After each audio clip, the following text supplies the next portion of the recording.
Salamu alaikum salam. Adeshima mema munyina jo ema mwakwaba eba United Television ye studios a ewo Shape House Beka Junction. Ye ka se ba no nsin osemu fa so no so de amaye no na do hwe ba kwa dan nemu yi. Ye de ebrew ye ka mo se eye Ghana abosumi hu ne ewo na ye nkramofo aya na ye ta akoye asore nti bifi asore ya na mabaha mabayi na me ne David so wa hante na de somewhere hono ye de bebe na mode bedi makuti ni bi ane se ye mampani mahama konsra hwe wo South Korea no wone South Korea Speaker of Parliament akodi nkomo na wasansem kura mu na South Korea Speaker of Parliament abo Ghana mampani ene Ghana de hye se o matimi aboa ama mekabi amamu atimi akonkan amane boy saka PURC ho kire se electricity ene enyinam ahoden ame kire nsuo hu bo no o mate so dom kuma no amane a wo mo ebo se kwan ya aban ne fa so se wo fa Ghana fo amoma koye adwuma e wo bambo adwumakuo no aban no sabebo amane se emu bi wo ho a wo mo apase so yentimi mfa wo dom kuma no se yemfa wo sika ema wo mo no Ghana de hye a che won adwen afa ho na bafanda registry pay for that to je chire mu se wo ba ngene akopem mfie du mienu sa wo pese wo ye ne ho krata bia birth certificate ne ndekeka ka ho a eye free Youth Development Minister so and also bread say Ghana fo nyina yedi ya no betumu na drug abuse ndrubone ya nipa dodo na tiate se wo so no ye betimi ahwema ano abrase ensem bi ka ho ne de bra mu se kasebo mo me fa sedama special ice so no special drink this way chocolate drink and then coffee drink and afi need fufuo and need abe kwan ye kam se kasebo uko DSTV channel 360 sanso na Facebook and your social media platforms ni nyina no kasebo yi ewo akenkanfo na nwumre ye so mo eyeme eja Sadik kwabena mene mame akosia etoda afi kasebo na munsem nie ye nyina yenim se ye mampane His Excellency John Dramani Mahama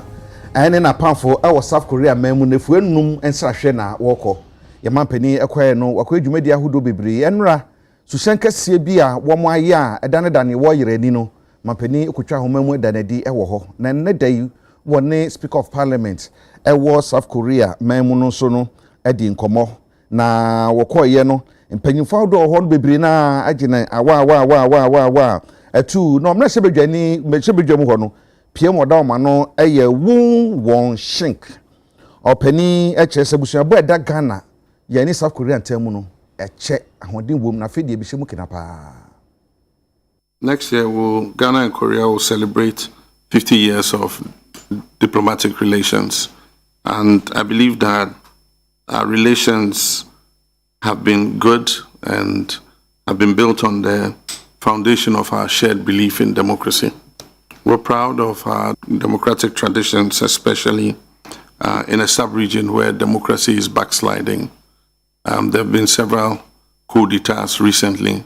in several West African countries, but Ghana remains the beacon of democracy. We want to prove as Ghanaians that democracy works and that democracy is the best system of government, and that it can create opportunities for young people to be able to realize their full potential. And we're proud of Speaker Wu and the Korean Parliament for the role you played during the turbulent political period that Korea went through recently. Your role in maintaining peace is a demonstration that the democratic institutions and mechanisms are strong and can work in periods of crisis. I myself served in the Ghanaian Parliament for 3 terms, and so I am a firm believer in parliamentary democracy. On the first day of our visit, we held bilateral discussions with President Lee, and we discussed many issues of mutual interest. And as Mr. Speaker said, one of the memorandums of understanding we signed between Ghana and Korea was on a framework agreement for cooperation on the issue of climate change. Another memorandum we signed was on cooperation in the area of maritime safety. We know that Korea is a very strong seafaring nation, and as we entered the corridor, you showed me one of your great Navy admirals. And so it is only natural. Ghana is also a coastal country, and we have a quite important blue economy. And so it's only natural that we should cooperate when it comes to maritime safety. Third memorandum of understanding was on digital innovation. We know that Korea has a comparative advantage and a very strong background when it comes to digitalization, artificial intelligence, and innovation. And so that's a very important memorandum of understanding for us, because we believe that with that memorandum, we can share knowledge between ourselves in the area of digitalization. We believe that these memorandums of understanding that we've signed, in addition to the other bilateral engagements, will bring Ghana and Korea even closer together. Wasansem Korea mu na South Korea Speaker of Parliament so abo Ghana aban so papa se emre bebre eni eba se aban sesa eba ekwan a Ghana fo yenya abotre na yenya yegitu ma aban sesa ewie peye no wose eboa papa na wose South Korea so sa enti enam so ma Freedom House na fe Democracy Index aka se Ghana and South Korea eba se kabima mi kabia momodie omo edikan eno achi nso obo Ghana mampanyi aba so ewon kitawudi a eda wone Ghana entam. Mr. President, I understand you first became president back in 2012, and then although you were not elected, then you were re-elected to the office. And I see that Ghana has maintained a very peaceful regime transfer over the years, and this means that Ghana is a very highly democratic nation. And I take note that according to Freedom House, the democracy index for both our countries are about the same. And I feel that really puts us in a very special position where we are like friends. There was an attempt of military coup d'etat in Korea, but thankfully, because of the collective efforts of the Korean people who defended the National Assembly, and also the members of the National Assembly who gathered in the middle of the night to lift the martial law, we managed to restore democracy in Korea, and we are very proud of this achievement, and we think that it has been also recognized by many countries across the world. And given this history, meeting another friend of a very highly democratic country makes today's meeting very meaningful. Mr. President, I understand that last August you hosted the African Political Party Summit, and I took time to look at the theme, and I saw that it was from politics to prosperity, and I felt that this issue really shows your strong conviction that democracy is essential for national development. And I believe that, and I would like to commend your efforts to lead and promote a democracy in Africa. And I think this really brings Ghana closer to Korea. And I hope that we will be able to build on our friendship and to really expand our cooperation into many areas. PURC eye bedwoko a womo na hwe yensuo nyinama hode ho nsam so se yebeto so se yebete so na ye ho tumi ahehan yen na dwumeku ahodo a eboa em yenya bi so ho behehan wo no womo ne se bi ababonten na pania ne sa hyase eye owura Shafik Suleiman wono no executive secretary edema PURC okiremu a se no mmra na omhyehyɛ tie no oman ne hyehyɛ se buso miensa bia no PURC etena se ehwɛ sanye bia enyinama hode ne nsu ho bo no enyina bibie gina yɛmfa no kɔsoro anaasɛ yɛnte so mra nemra fam na no ɛna ɔmansan ho adwuma bio a sisa me no kasa yi efi April de dikan no nsuo na nyina mahode bo no wɔmo bete so na ne etum gina so de sisa gina yi ɛne sɛ ɔmo kyerɛ sɛ wohwɛ ɔman Ghana yɛsidi no sɛ de wahoden egina dollar no so na kyerɛ sɛ ayade a ɛyɛ paa enti no yɛ kan de dikan ɛyɛ exchange rate no ɔmo hwɛ bibie gina no hwa ne gina enko soro ema fam enti na ho abehia se omutumi hwe no mo yehu bibi ema yen de to so mienu eye inflation niama bo o se 4.17% no eno so bibi a agina wo pa nya se ehwire gidigidi de na okoto no se mpo ochena beko na esi didu o se da bi bibi agina na wa ne gina eno so esusu dia bako hu se ehu behia se nsu na nyina ma hode bo no yete so de to so miensa ɛyɛ gas a yɛde ɛma yɛn machines ahodoɔ a ɛma nyina mɔhodin PURC ekyire mu a sɛdeɛ ɛteɛ no ɛnhyɛ dan hwiri kɔsoro bia ne ka no ɛyɛ ɔhamu nkyɛmu mmienu ne akyipɔ ɛdewɔtwe ɛnan 2.84% no na kyerɛ sɛ ɛyɛ ade a ɛyɛ ara ne sa enti sɛ ɔmka sɛ ɔmo te so a ebitumi ayɛ yie ɛna afei ne korakora no ɛyɛ hydrothermal plant no fa nwa yɛdi gu mu ne nneɛma ɛtetete saa no so ɛno so wohwe a sɛdeɛ dollar no ɛma ne homene so na bibia nya saa mfa nwa fie nyinaa no yɛmfa dollar mu odu nkɔnkɔtɔ nasefoɔ no ɛyɛ paa ɛsan sɛ wohwe boso miɛnsa bɛsen kɔ no a na ejino ha mu nkyɛmu aduonu ɛne akyipɔ aduɔkono ɛyɛ 20.90% na wohwe a kyɛ sɛ ɛho ɛyɛ papapapa enti ne ho abihia sɛ wɔkwan bia so no wɔmo ɛte anyinam hoden ɛne nsuo ho ensam so ti sɛ no mu kyerɛ mu no April day di kai no ye electricity ayɛtɔ no wɔmate so ɔhamu kyɛmu 9 ɛne akyipɔ aduɔtwe baako 4.81% ɛna fe nsuo nso ɔmate so 3.06%. Ɔmo kyerɛ sɛ wɔn nyinaa yɛ bibi a ɔmo yɛ de aboa sɛdeɛ ɛbɛyɛ a amanfoɔ betumi aheha a ɔna PURC wɔn mmara na ɔmo hyehyɛ ɔmo de bɛyɛ adwuma no ɔmo atumi ɛde so pɛpɛɛpɛ.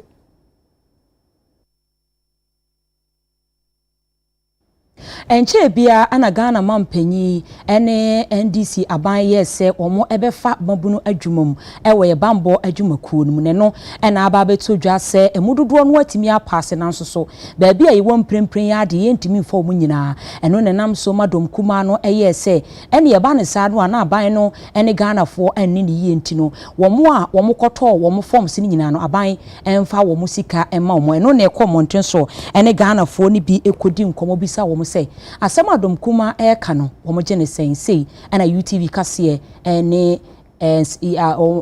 adehye a yɛne wɔn kɔdi nkɔmɔ no wɔn de to yɛn anim. Wɔn ho hia sɛ aban de sika ne bɛma wɔn because wokɔgye visa na sɛ wogye visa na sɛ wokɔ interview na wopase a yɛde wampase a yɛde wei ne ma wo yɛmfa yɛrefa ne sika ne ma wo back nti aban ne ɛsɛ ɔyɛ sɛ Skana wajin at least as of us set abim na emboa or mine. I think say basis for development or research agenda is to make the youth more job oriented. I feel say refund is the best. Refund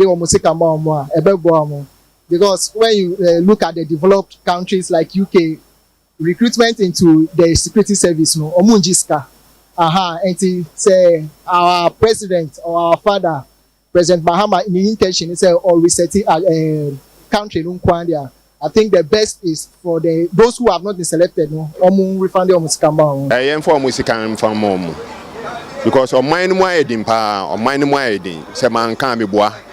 Until say abani share that number of people were security services no more. It should not exceed and say embrusa. Nansen ya omuko ewaki yenyina enim ne asiye about 8 souls or I think 8 souls died nti media me hu say ade papa adan na unim se form na me beto no adwuma no won fa me enso ma to form ma say me time edi akoye enoma bebre na ni nyina chi no wa fa me nti o musika ne de waso mo refund this kind back de ma obi a o to form ayamfa no amro face can back in farm because ye tena o mamu na mpanyifo ni timi yesa bro we ya ye hwe nipa dodo a omoto form so no ani nipa ye fa o nti seska no a omo manya police adwuma na military service no omo sika ne de na ban ne de so pese ye di we sha se de omo nya ne mbra na enda ho na em benefit youth ni nyina enye se bia wo koye recruitment ni wie na ye friend saying usika akɔhye na wasan kɔ bia nipa nkɔ kɔbɔ besia na ɛsan bɛyɛ bed na yɛden aba hɔ nti ɔmo fanye mbra nyɛ sɛ bia ɔmo ano kɛkɛ ɔmo fanye mbra nda hɔ na yɛ nyina yɛ mbedi so yɛ twa ka sɛ bono so na yɛ kɔ befendef registry bebi a sɛ kɔba sɛ yɛ wo ba akwadaa no yɛ man no krata asase masi ba abawi ase sɛ kɔba sɛ obi hwere ne nkwa so a yɛ twere to asase masi hwere ne nkwa no Penny Odano eye owura Samuel Adom Botwe oba ho no de sakra bebre yaba no chese mu baako a ogye se betumi aboa yie pa ene se efi sabere ekoyi sɛ yɛwɔ akwadaa ngɛɛ de ne to hɔ akɔpem so benya fidu mienu no ne certificate birth certificate ebe ma no ne twerɛto ne kyerɛ sɛ bibia bebia no ɛyɛ free obi entu ahwe yɛpɛ sɛ Ghana awofoɔ ehu hia sɛ wo akwala bia da ya wo akwala na to hɔ no mo ɛkɔpem ɛbra akwala no benya 1 year ɛho behia sɛ ɔbɛ register no because yɛfrɛ no identity system birth certificate yɛyɛ no ɛno na ɛma nipa no that's the identity of the person ɛna ɛkyɛ sɛ wɔyɛ Ghanani sɛ wo nkuta birth certificate a wonyɛ Ghanani wɔn sɛ ɛnde yɛ ka sɛ wokɔ passport office a wokɔ akɔyɛ passport a na nkuta birth certificate a yɛbɛka kyerɛ sɛ kɔyɛ birth certificate bra but ɛyɛ a awofoɔ no bi they go through process bi a ɛyɛ ma ɔmo kyerɛ ɔmo kakra but sɛ wowo akwala na ɛndɛ na register akwala na ma won fa saa ɔhaw no mu 12 months and a day a late registration there are processes you pass through before I be register akwala no ɛyɛ na no ɔhaw kakra wɔ ho but wowo akwala no from day 1 na be wo akwala no register akwala na problem bi ano ɛno nso ɛyɛ free but after a year and a day no you have to pay for it ɛwɔ sɛ wotua ho ka awofoɔ ne sɛ wowo akwala ɛndɛ ɛho hia sɛ also register akwala no for you not to in future me for me ho yɛ typical example recently ɛna me hu yɛ me papa no ɔyɛ kuku kuafo yɛ wo me no 2 months ɛna ɔkɔ register me I didn't even know na me nimpo da sɛ papa kuku kuafo yɛ wo me 2 months ɔkɔ register me recently na mpɛ sɛ me trace me sister me di n'akyi ɔno nso deɛ yɛwo no papa kɔ register e enti yɛma yɛ nin kɔ saa registration no ɛno na ɛma yɛ identity akwala nam Ghana ha no ni birth certificate on yɛ Ghana ni that's the most important thing.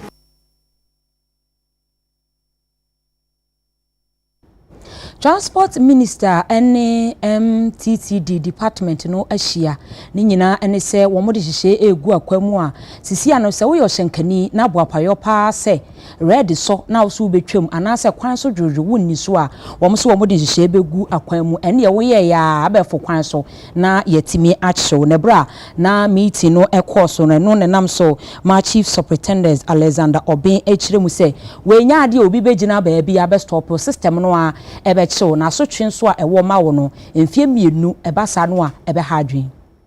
ya ready say ebetimi atai Ghana foachi ama ya boban enu na eno oba echichiri mu se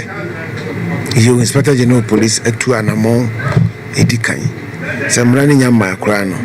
oma police quantity digital or automated traffic offenses na regulation no say inspector general police ne manfanya jumadia ene ono so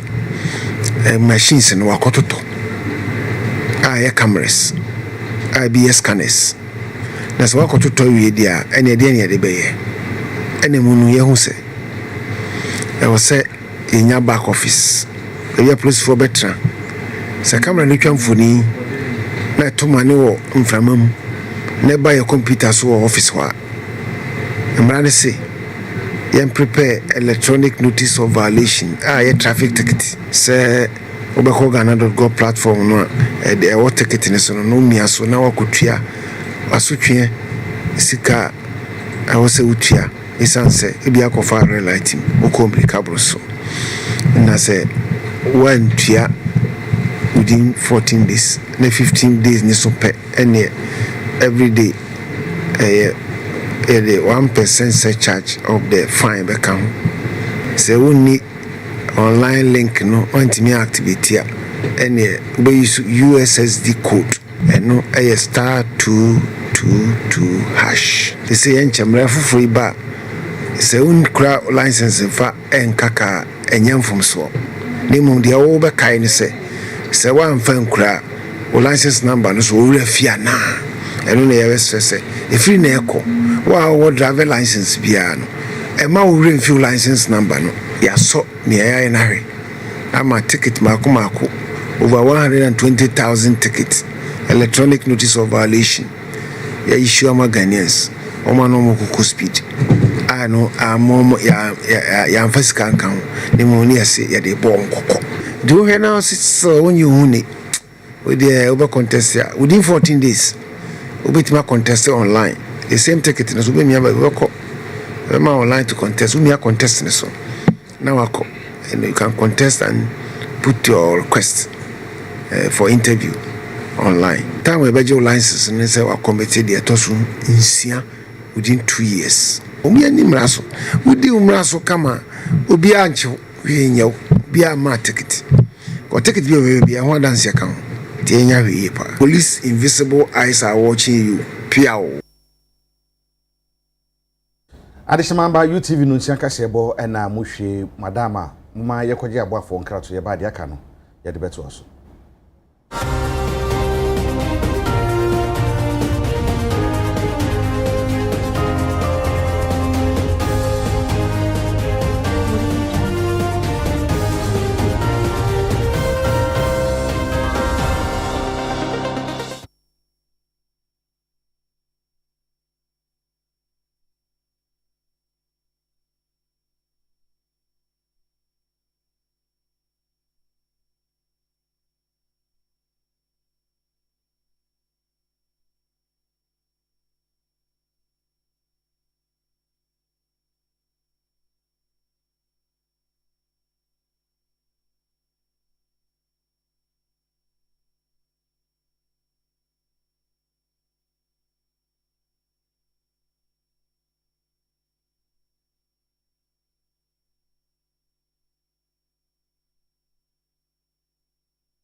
abusuafo ye mama kwa abanya minshira wo se ugusu ehwe UTV kase ye to kase no so amamu emra wo mayimu efa ehyiapon ahodo niam ahodo esese omoye ansa no betua yemo adwuma ne titiru ene ankorakora suapon edu ba bia na ankorakora suapon no ebi pese omde omho bata aban esuapon akase wo mayimu no nanso no eya hwehwede ahodo a esese omutumi nyanse no mutumi abemben ho sa no ana edin ye pa na no nemra na wo ho no ene da ye kase yi emrase bedwafo apene so ama yasesem a ye frɛ no Education Regulatory Bodies Amendment Bill no 2026 no yadane ani eyi ba beboa ama esuapon ho masua ne titiru ankorankore ene aban de obetumi akabo mu aboa ma ho masua tumi awie peye no atumi agina.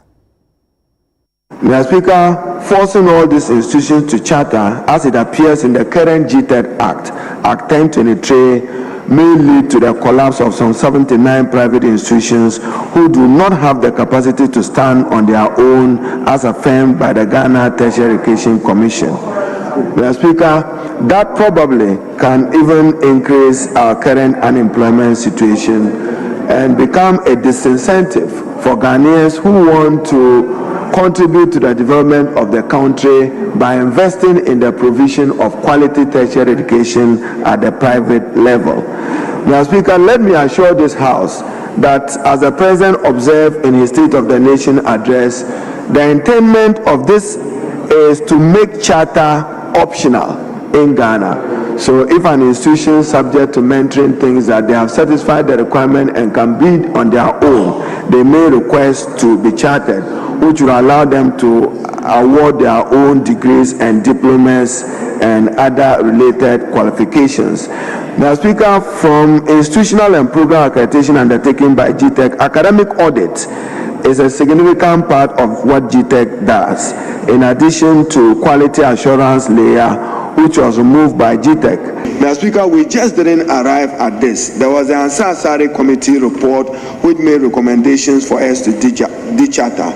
And consequently, Mr. Speaker, we sought cabinet approval for the Education Regulatory Bodies Amendment Bill to be presented to Parliament to make charter optional. I so submit and urge honorable colleagues to support this amendment so that we can safeguard the investment that many other Ghanaians have made in the provision of tertiary education by way of private universities and investment in them. There are many Ghanaian students who otherwise, but for this opportunity, will not have been able to taste higher education. I so move, Mr. Speaker.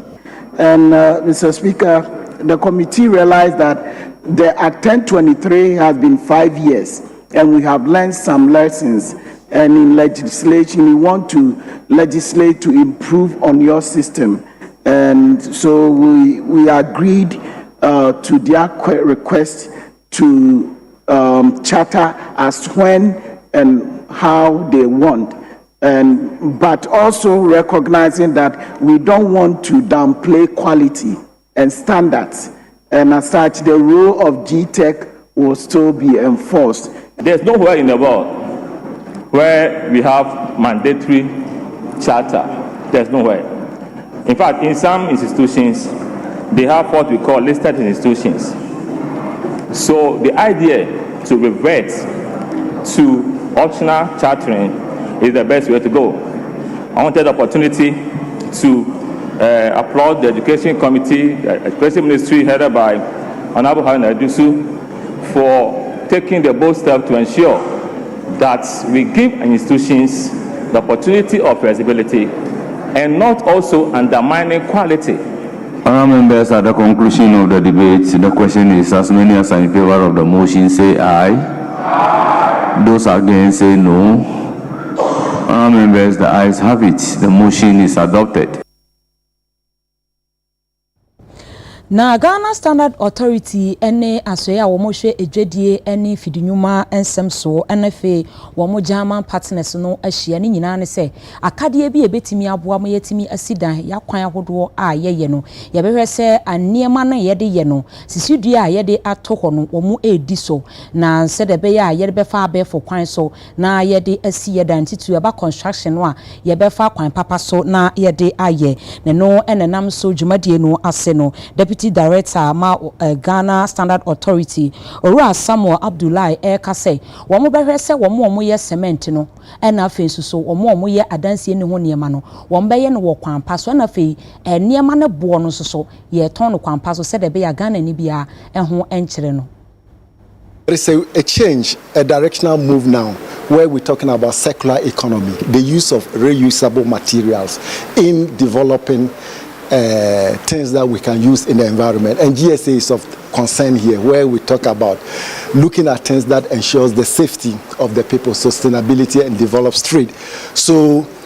with all these studies that is coming on, the focus is to see how, apart from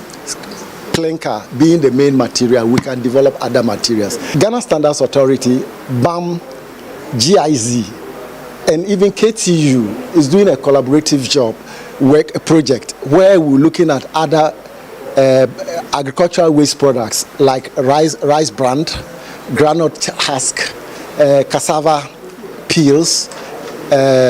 so many of the agricultural products that we are doing. And we have found that these materials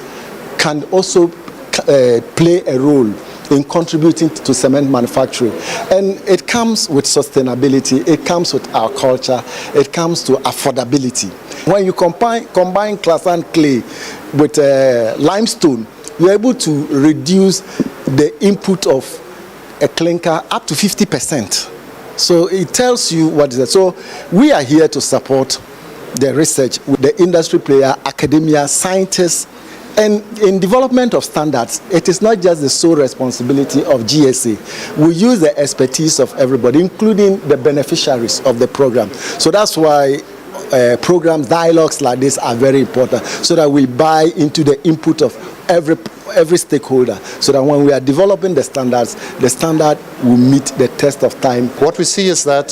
standardization is taking over in many European countries, and it hinders innovation in industry to a certain extent. Whereas in Ghana, where the level of standardization is relatively low in comparison to Europe,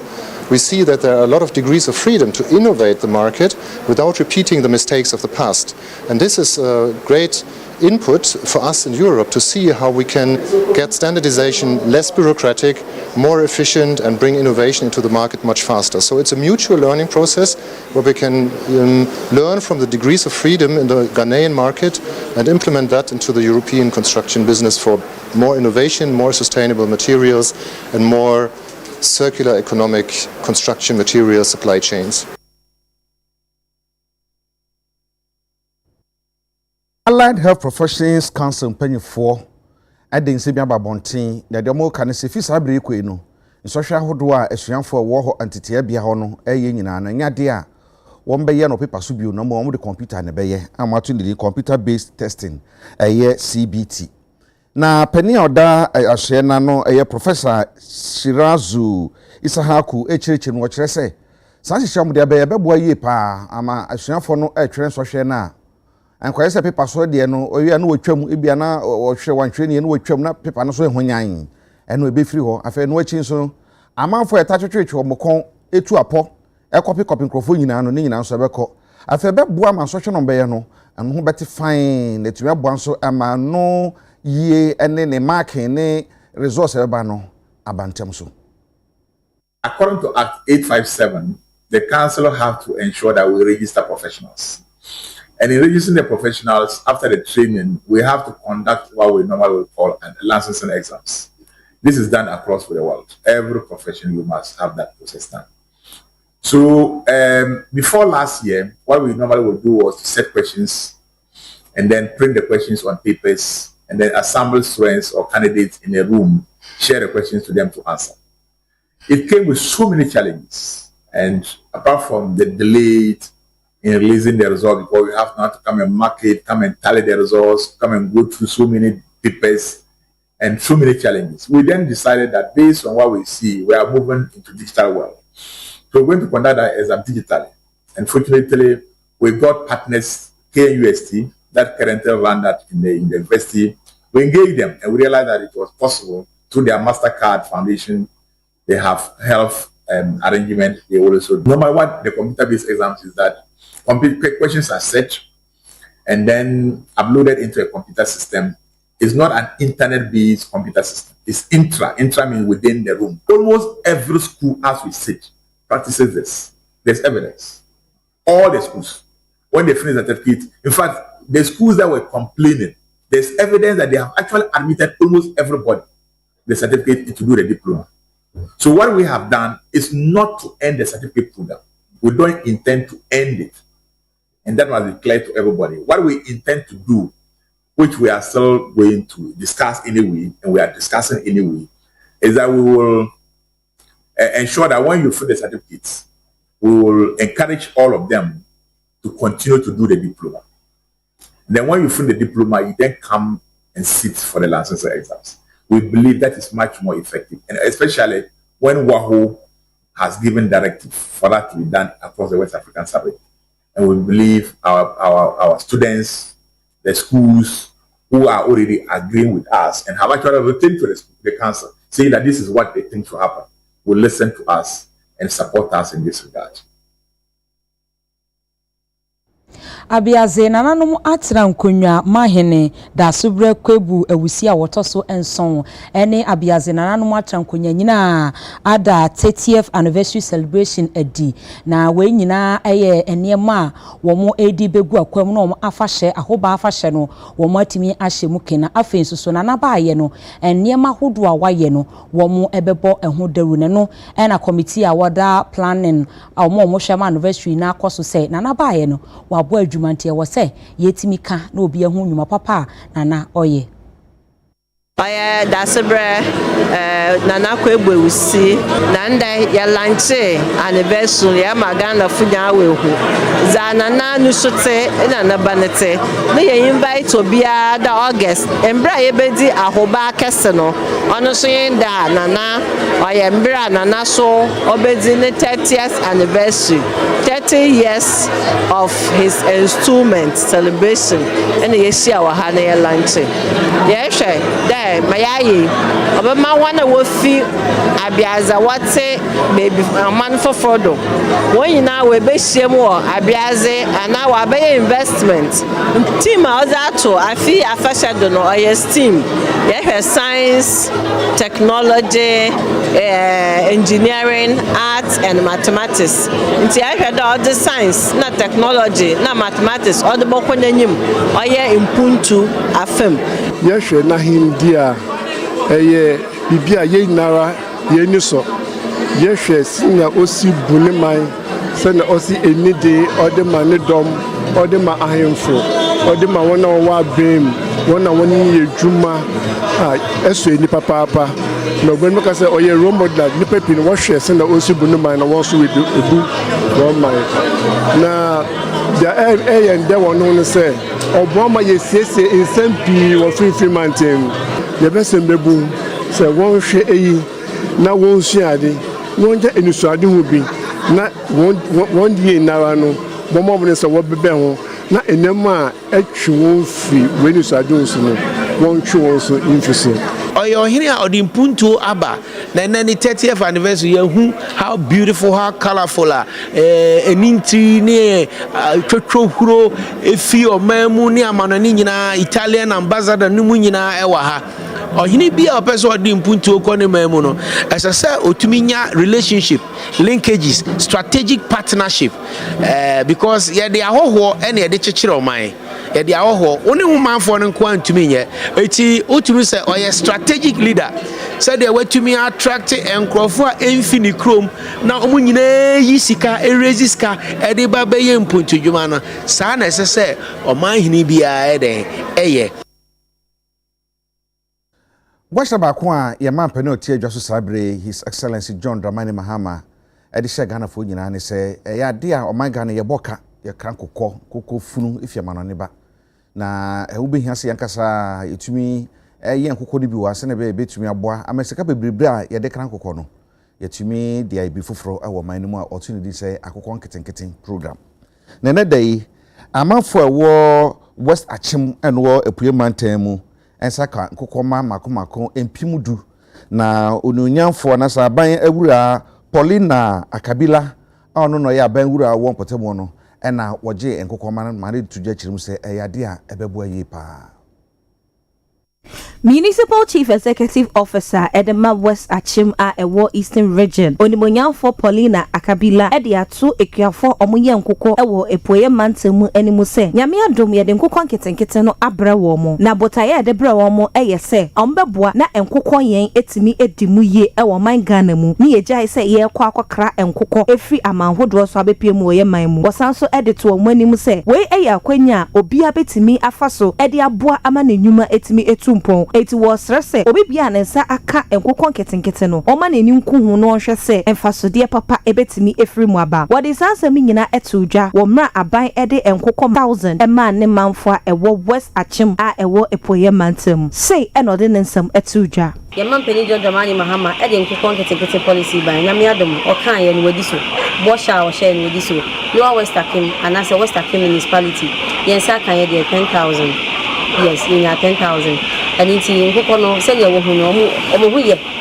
Omuye Kama, and it's your train say, Mubedu Emra, was a yeche. It's a many swan, they are check amateur for no Musa Akabi. And yet, Mamofodia, and it's a registration. Yeah, you saw a registration, and in a mea doma, Obi our registered behind the time on the swan. You see, a great phone and I say, portrait for no friend say, Omo Buddha house. And he said, Omuninia, time on the swan, better. Na fe ye de akọ assembly ni a chairman obi a wa register e be so no so ni be chairman o mo ye 10,000 sisi ano yankasa ye hwɛ sɛ ye bedua yankasa ya de yankasa ye mbɔ modern sɛ ye mantemu ye mfikyire ye bedua ɛno ɛne ɔmampani ni so ade no sɛ wɔ mra o ye mpuntuduma no na o hwɛ sɛ ye nipa no so a ye wɔ man mu no ye wa hoɔden ye nyi ye ye didi ye ɛni ti na ɔde sa policy bi bai sɛ ye beto nkokɔ anasa akokɔ force na dodo na ye frɛ no force a ye kum dada ye ahye feed mu saa asa na ba bedu Ghana no o te so ɛni ti na ɔde aba no ti we nye first ebi be san baby o ebe kɔ so aba saa ɛni ti nye yɛsɛ ni sɛ mekɔ kakra ye betumi bia o ye fikyɛ ni ye bia ntwa kakra ye betumi ni aye ntu nu aduane ɔfa fikyɛ hɔ no ma no obeti mekɔ kakra obenya ntwa kakra obenya kontomre anya obɛyɛ o life support wa watch wakoko wokum ni wawe na dia wo fufu ye mampani pani nti oye mpuntuduma no na wo hwɛ sɛ yapɔmuden so no pagya na ye kɛse Abusia for UTV enwumre kase na yede esomo wadawruma yede ho agye abɔfo nkrato aba yeba yede ni aka ni nyina ebeto amoso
abusiafo yamamo akwaba emra UTV kasiye eso yentu akasiye no so emamo Director General ma National Communication Authority Engineer Edmond Yenchi Franco ena wose baby eduno wose yedi niema egu akom se de be yebetimi aboa na abe fountain time fidie no so no yebetimi abon ho ban no de afutuo ma Ghana de hye se wonam social media so ne yesi click bibia menko click menko mia bibiso ebia na akwakofa o how e de abro na Reverend Engineer Edmond Yenchi Franco ese yenhwe saade we ni eni so na nkofo how bi amreye Ochre ankronkro bi ede ene abefo niema internet ene de keka ho edi dwuma no ewo so nipa kro no so ever eniema bi egu akwan mu a ebetimi abo ne ho ban ewo internet kwan ni so eno so nti no se ene iso bi wo internet no so na bibia keke no amia so link bi aba no wo kwako bia anhwe ye bewi ase no ebetimi afaso ma bia wakohu de ni kwaso ohu ana obi kura afasa kwan ni so na wabu no afaso eno so nti na wo se nipa kro no eye nhwehwemu hu ade kropotin a bia wokọ ana wokọ akokan na nkofo how amre no ewo internet na wokọ so no Reverend Engineer Edmond Yenchi Franco edi nsem nyina to dwa wokumase ebra na Christ Resurrection Church na omo yam 40th anniversary symposium na asemtira wo gina so no wo se asori no ene enei abefo enema aba ensachaya hodo ekoso ensunsanso ewomu akwanya ne akwansidie nso a Unipano, you are your first point of security. So one kasankasa obehwe nya we ye no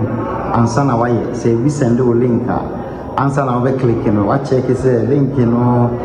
correct one enye nia we be fa so e we be a friend fishing e wo say wa wonya ahweye e wo niama ye send ma wo niama wo so forward man for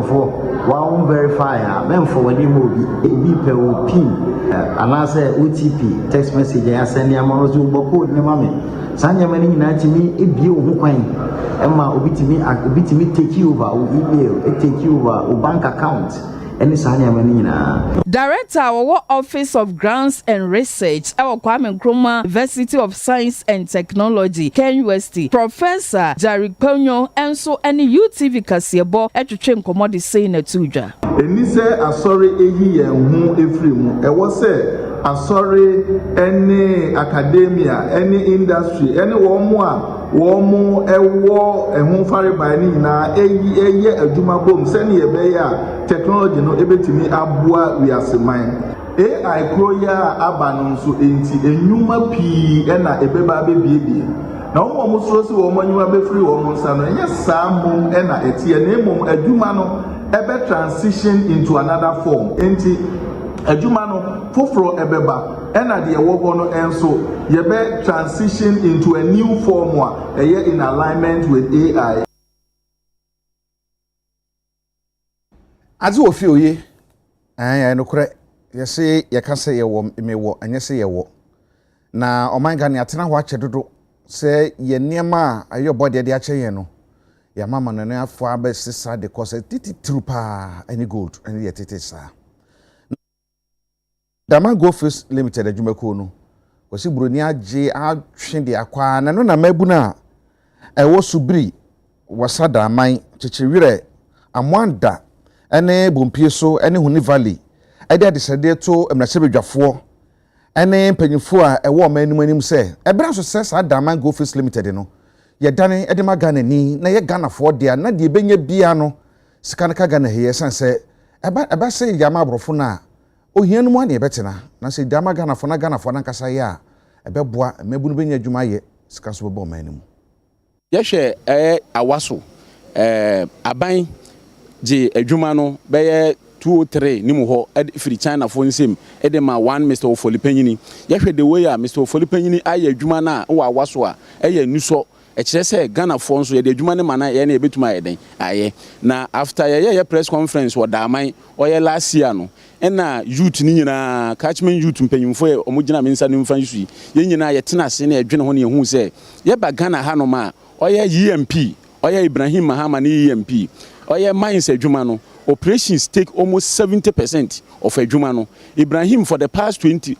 years ni why mining no ama go face and the takwa and the damanyina and even outside oko friend saying Sierra Leone and other countries in so wakwa koye adwuma ho we kire say ye de adwuma ne 30 ne den e ka no ho a obetumi aye adwuma no wa ye nie na oye community youth no so ye nso ye hia pa say ye behwe sansensem we bi ne ya den ya ka oni sen Ibrahim Mahama yasere aban so onfa adwuma ne mo no because e gidi say ono no obetumi aye adwuma no mo wa ye na mfa so nso aye den aba so ama o my Ghana na ye community ni nyina ba ni nyina mu nso no ye de adesede bi ato Ibrahim Mahama anase aban nanim say so de adwuma ne ma Ibrahim Mahama dia te say de yesere no oye for the past 35 years oba ye catchment community ni ma developmental project papa bia no ho no ma go face aye de o ma ye no ye kan no kra ye peanut eni o man ketinkiti bia amfa so bebira ye den ambrɛn for instance okɔ daman nimpa bɛyɛ 5,000 wo community ni mu no toilet community resettlement 1 pɛ portable drinking water bi ni ho okɔ ba bi te sɛ Ampoyo resettlement omunya portable water no omunya toilet ho gutters in a developmental project road oba catchment community ni ma from Subiri ede Kotakwa 17 kilometers minuanom de ha adwene say ye ne hospital ho enso oye previous company no ye go face omo de omo hospital ho omo ye den omo kɔ ba catchment community de ha adwene say bibi kakra bi ye wanadwo ana even daytime ye de beduru takwa no na nimpa na ye den aka baby nti yesra ban se o de adwuma ne ma Ibrahim Mahama sa developmental project nyina no omo modena no mwae no mbeye sa adwuma ne nyina bi nya den endum communities no na mfa ne tampem fra yenwie de yesan so asre ne se o my Ghana enso percentage no as a youth yet say mines my wem na percentage ne 10% ahayen nti o de adwuma ne ma Ibrahim Mahama no yesan so asre no so on my percentage Ghana percentage no emfri 10% na onya den onko soro na employment so ade hia yie pa.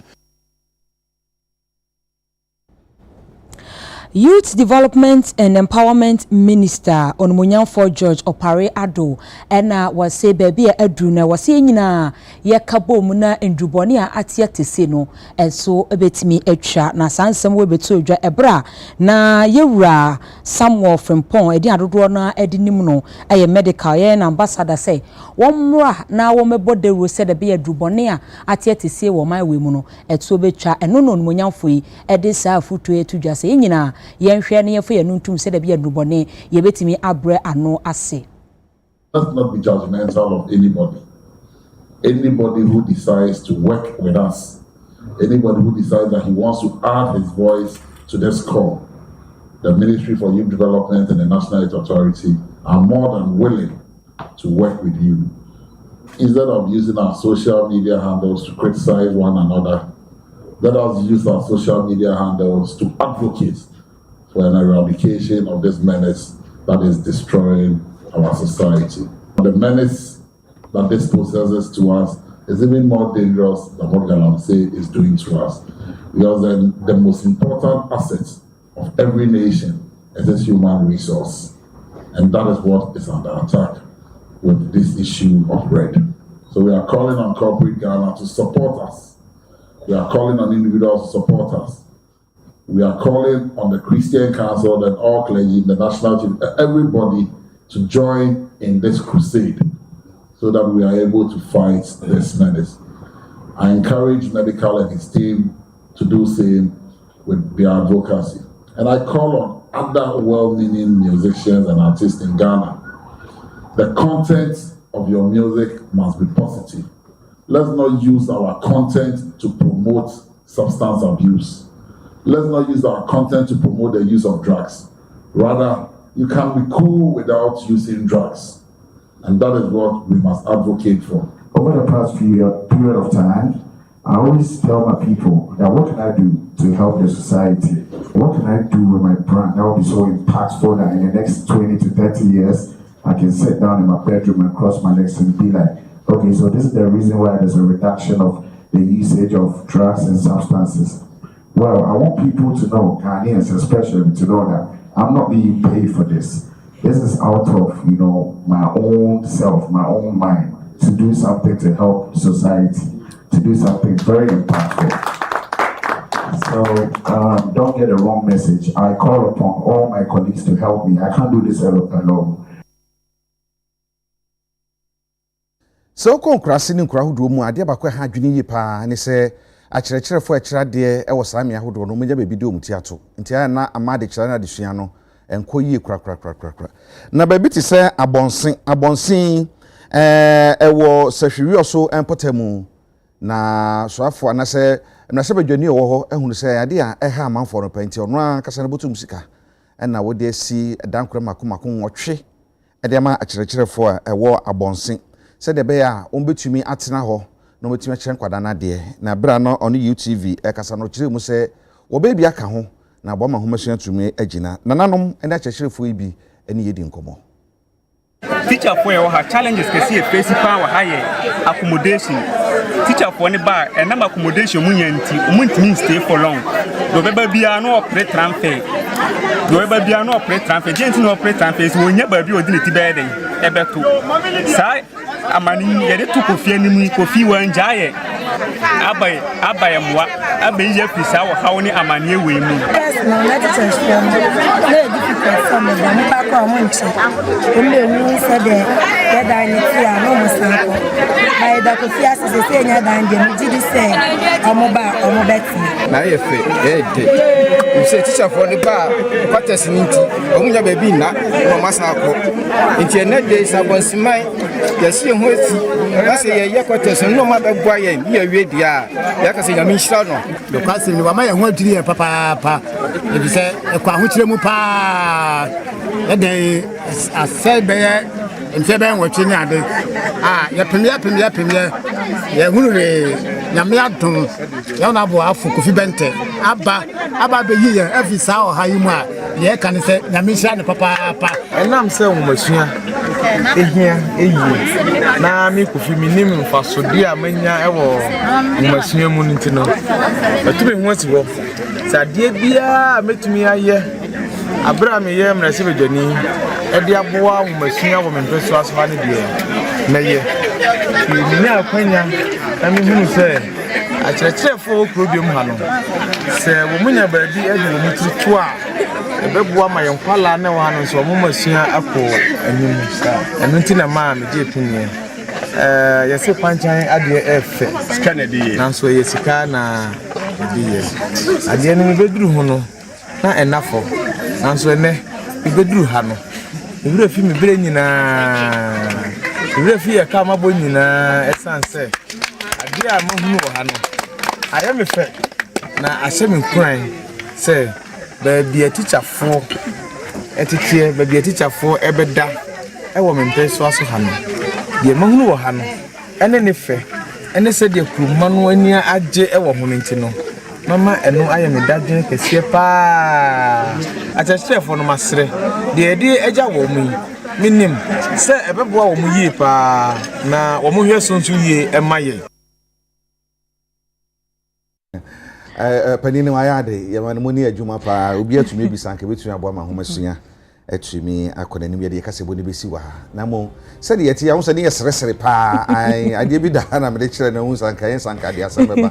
ene yedi hu komo ne yesre ne nyane afe yese esanse yesre akokoduro mu ne nyane se yese afe ye no muso ehwam yese chi na ma din apose bakope de yusu eno ane pepsodent misrew anopa ene anwumre ebra wasol bra kodan so bi hwe osin a eno ane pepsodent me sesa wo nana